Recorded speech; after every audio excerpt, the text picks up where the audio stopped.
Welcome to the ninth week. Topic 5, Theme Parks Overview.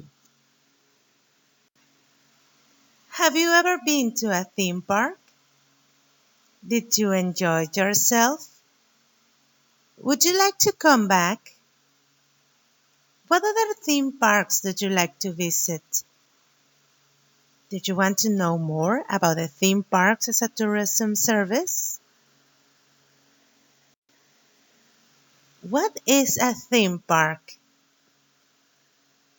According to Steve, 2001, a theme park is a closed enclosure of great extension in which the amusement of its visitors is primarily intended through the experience of a magical world and the enjoyment of a set of mechanical attractions specially organized in, around one or several ideas or thematic axes that give homogeneity to the whole. On the other hand, Sorkin, 1992, quoted in Matos, 2005, says that the objective of the theme parks is to facilitate the reproduction of tourist and recreational experiences in an illusory framework, a scale simulation of other spaces and historical situations that even exceed reality. Let's learn a little bit about the historical background of the theme parks. The first attractions, or artificially created amusements, took place in the playgrounds of the Renaissance aristocrats. A good example of these recreational parks were the gardens of the Villa del Este in Tivoli, Italy, with attractions such as the water organ and the fountains that made sounds mimicking battles. Can you imagine?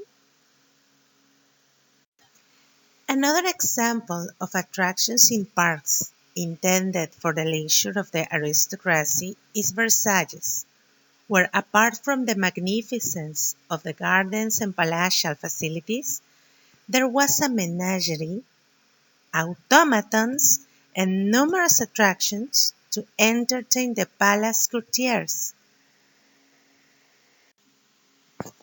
However, it appears that the first playground was built at the end of the 13th century by Robert II of Artois in Vielle-Hesdin in the north of France. Its curiously modern design included such things as a revolving castle, a cave in which the rain or snow could be imitated at will, animated puppets, sinking bridges, as well as exotic plants and animals that symbolize paradise. Too bad we cannot visit this place now, because it was destroyed by Carlos V 3 centuries later. The modern theme park concept comes from the evolution that recreational parks and collective amusements have undergone in a process of increasing integration that passes through the central axis of the parks of attractions that are its most immediate antecedent. The following diagram is a summary of its historical evolution. In this diagram, you can see exactly what we were talking about in the last slide. The modern theme parks of nowadays have their historical backgrounds in the recreational parks and other collective amusements, such as fairs, festivals, natural parks, shows, and museums. Later on, they all evolved into parks of attractions, like zoological parks and ornamental parks. They later on gave place to the theme parks as we know them today.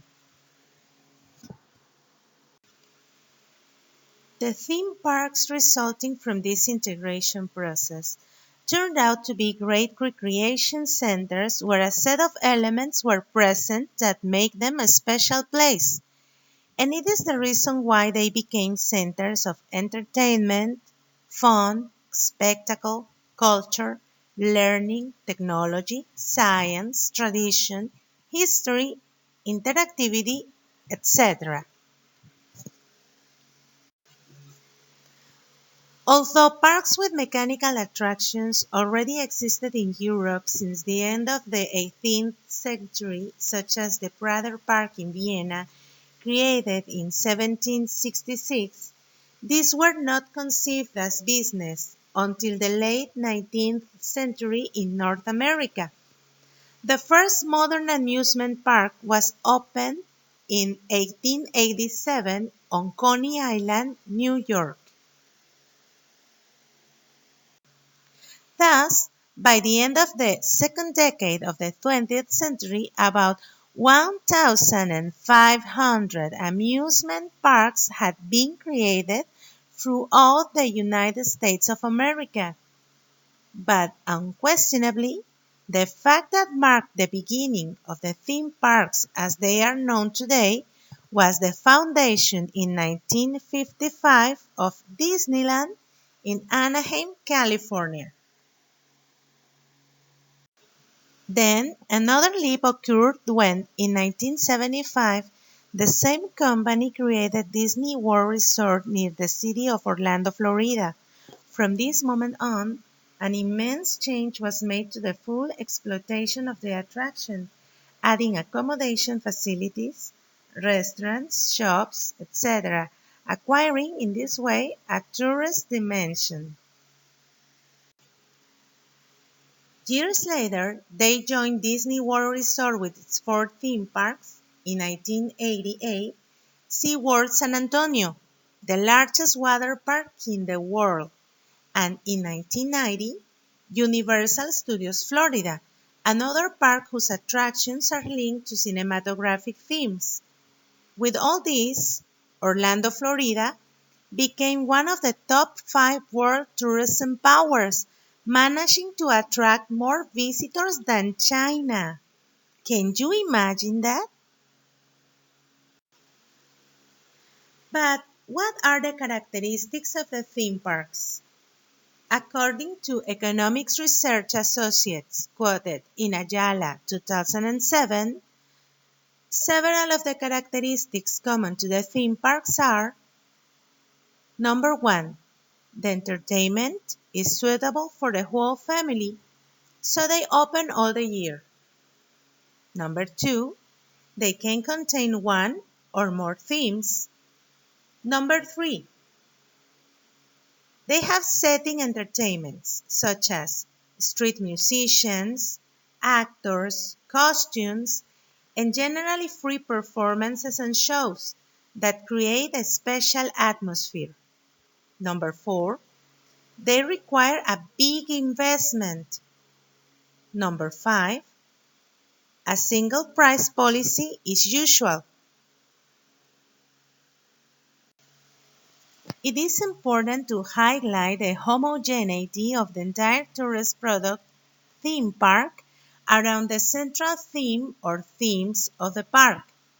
This integration manifests itself in an architectural integration, an atmosphere integration, a cultural integration, a folkloric integration, and a gastronomic integration.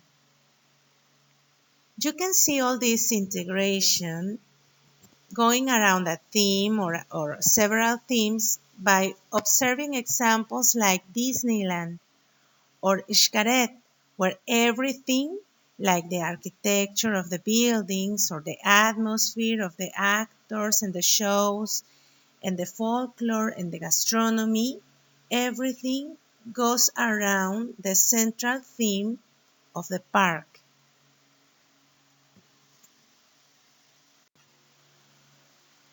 And what comes next in the theme parks?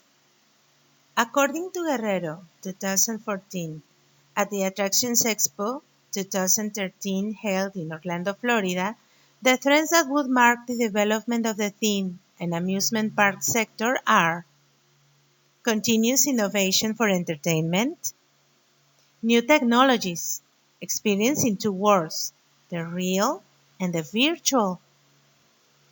Tradition mixed with modernity. People still want old-fashioned attractions like the carousel. Continuous interactivity. Respect for the environment.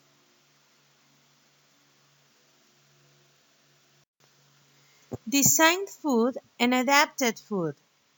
This refers mainly to the fact that the food services in the parks must comply with certain aspects to provide a quality service, such as mobility. The use of trolleys or stands is recommended.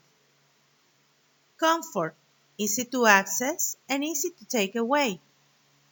Hygiene, compact, like drinks, ice cream, and solid food.